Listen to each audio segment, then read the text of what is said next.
매일 성경과 함께하는 아름빛 교회 말씀 묵상 아름빛 바이블 키트 시간입니다. 2023년 8월 18일 금요일, 오늘 함께 묵상할 본문은 예레미야 22장 10절에서 19절까지의 말씀입니다. 오늘 본문에서 함께 주목하고자 하는 말씀은 예레미야 22장 10절에서 12절 그리고 18절에서 19절입니다. 너희는 죽은 자를 위하여 울지 말며 그를 위하여 애통하지 말고 잡혀간 자를 위하여 슬피 울라. 그는 다시 돌아와 그 고국을 보지 못할 것임이라.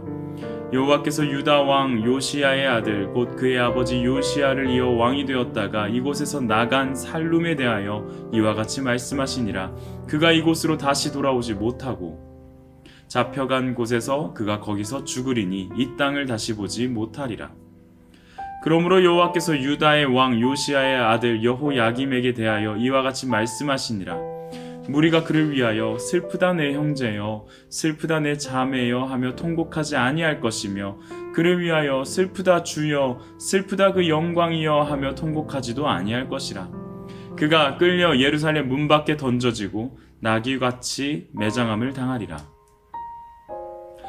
어제는 황폐하게 될 예루살렘을 향한 선언이 주를 이루고 있었습니다. 그리고 이어지는 오늘 본문의 내용은 두 왕을 향한 여호와 하나님의 선언입니다.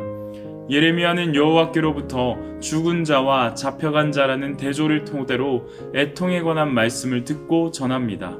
바로 살룸 왕이라는 인물에 대한 운명입니다.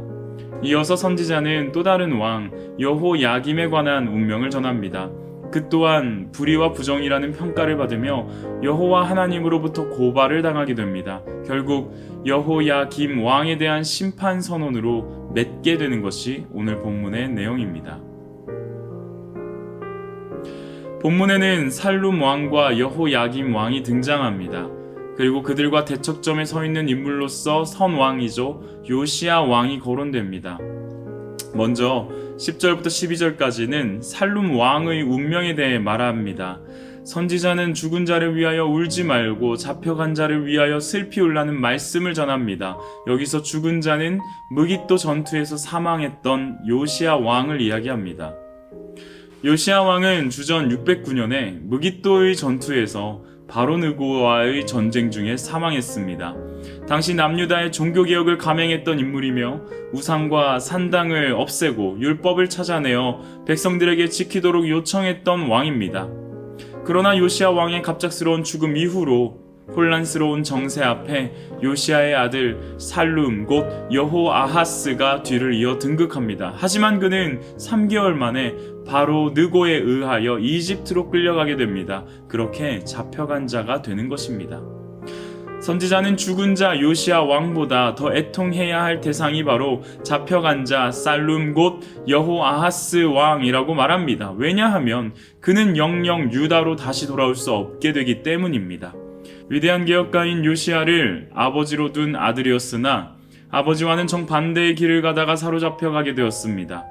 그는 오래전 이집트로부터 나오게 하신 하나님께 충성하지 않았기 때문에 결국 가나안으로부터 나아가 이집트에서 생을 마감하게 될 것입니다. 이어서 등장하는 또 한 명의 왕은 바로 여호아하스를 뒤이어 등극했던 여호야김 왕입니다. 그 또한 요시야 왕과 비교 대조되어 그의 불의하고 부정한 모습이 강조됩니다. 선지자는 여호야김의 불의하고 공의롭지 못한 행위를 13절에서 이렇게 설명합니다. 자기의 이웃을 고용하고, 여기서 고용했다라는 표현은 종으로 삼았다라는 것을 의미합니다. 그럼에도 불구하고 제대로 된 임금조차 지불하지 않습니다. 더 나아가 그는 자신을 위하여 큰 집과 다락방을 짓고자 합니다. 불의를 사용하여 자신의 유익을 취하는 전형적인 악인의 모습을 보여주고 있습니다. 결국 이러한 행실의 결과로 여호와께서는 그를 향한 심판을 선언하십니다. 아무도 그의 죽음에 대해 애곡하지 않을 것입니다. 아니, 하지 못하게 될 것입니다. 왜냐하면 남유다는 바벨론에 의해 정복을 당하고서 1차 포로로 끌려갔기 때문입니다. 뿐만 아니라 그는 명예롭게 매장당하지도 못하는 수모를 겪게 될 것입니다.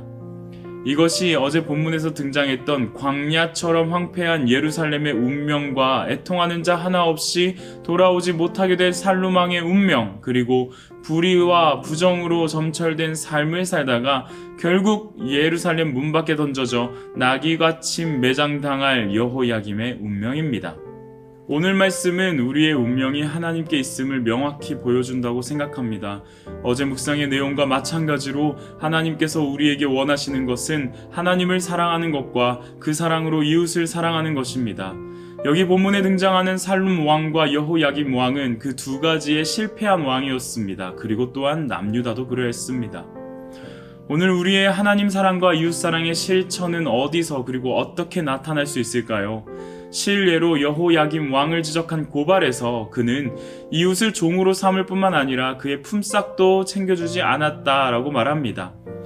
또한 종으로 삼은 자들을 통해 자기를 위하여 크고 넓은 집을 세우게 했습니다.